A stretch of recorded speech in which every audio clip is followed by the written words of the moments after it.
Okay. Hi everyone, it's Lynn.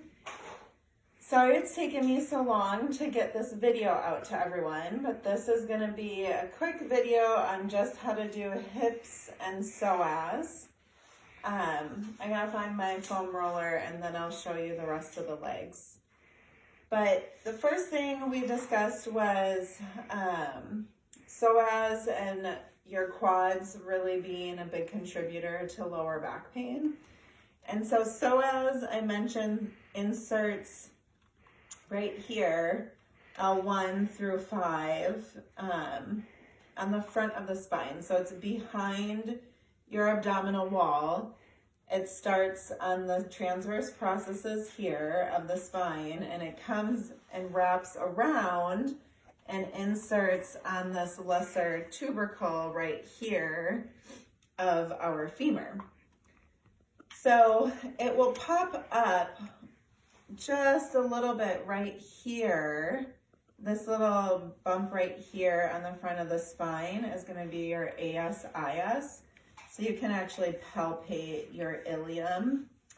Did I just call this a spine? This is your ilium. You can palpate your ilium and feel for that.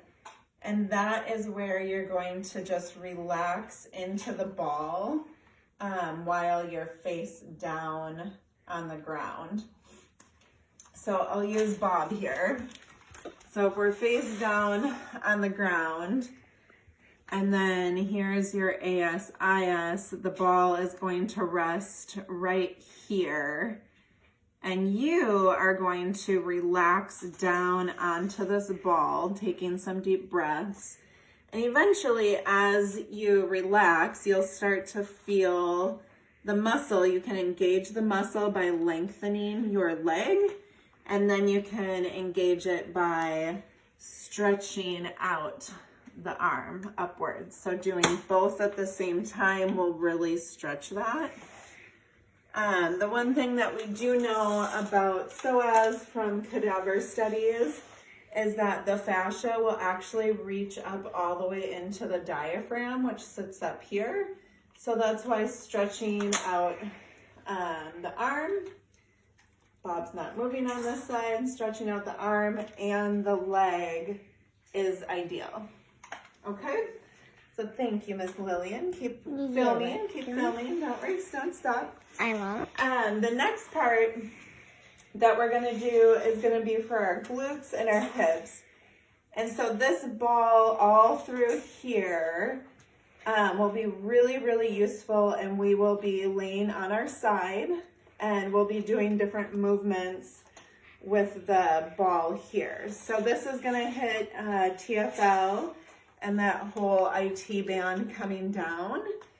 And then we'll be able to get into glute maximus and piriformis and all of that using the ball right around the trochanter. So just again for a little idea here, if we are laying on our side, you can have your bottom arm comfortable wherever it is. Bob doesn't really move very well. The ball is going to sit right here. I usually bring this leg kind of bent for stability, and then this bottom leg you'll be able to lift up and down. Flexing and extending our foot is useful, and then even bending the knee and bringing the femur up, and that's going to be useful. And this ball, you're just going to work that glute all the way through. Okay, so I'm going to quickly set Bob down. Okay, Bob, have a seat. Thank you for your help. So the first thing I'll do is show the side. So right here is my hip, all right here. So palpate and find your hip. Palpate and find the head of your femur, which is gonna be right here. So TFL, it's this nice little square muscle, rectangle muscle, it's right here. So it's on the front of the hip and on the front of the femur, the head of the femur. So I'm just gonna go ahead and lay down. Lillian, you got this? Yes. So show the ball right here. So the ball is gonna be right there. Ooh, And I can already feel that. And then I just relax down. I can come all the way down with my head on my arm. And then I just move. Yep. And then show them the leg movements here. So I'm just lifting and lowering my leg. And as the ball moves, I just find a new spot for it that's sensitive and sore and just move all the way through that. So you want me to get the ball now? Because I can't really see it now. Yep, we're going to get right here, babe. So then I'll just move the ball through my whole hip. And I just, if you're looking at my leg now, if you can show that, I'm just going in and out. So just inward and outward rotation of my leg. Toes pointed, you can flex either way. All that's going to change the way you feel the muscle in your glutes. I might just go ahead and just even sit right on it. But my real focus is getting the ball to be right around that head of the femur because that's where all the attachments are.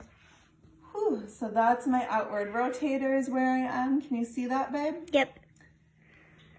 And I'm just gonna, that's really sensitive. So I'm just gonna sit here and breathe and just relax until I feel the tissues kind of soften or it's not as painful as it once was. Okay? Can't really see the ball now. That's okay. And then again, you can do just some inward and outward rotation of that femur and that will change. Okay. So now the front part to do psoas. So if this is my hip, again, right here. So you have your big hip, big part of the hip, and then this little notch here is going to be your ASIS. So you're gonna come right to the middle part, like inward, inferior, towards your stomach. And then the ball's gonna sit there and I am going to actually lay on the ground. Let me get down here. Do you want me to move over there? So here, you're not gonna really be able to see the ball, but here is that ASIS. I'm going just a little bit towards the medial, the middle line, coming down. And then I just rest right here. So now I can engage my leg, which I can feel that the ball is on the muscle.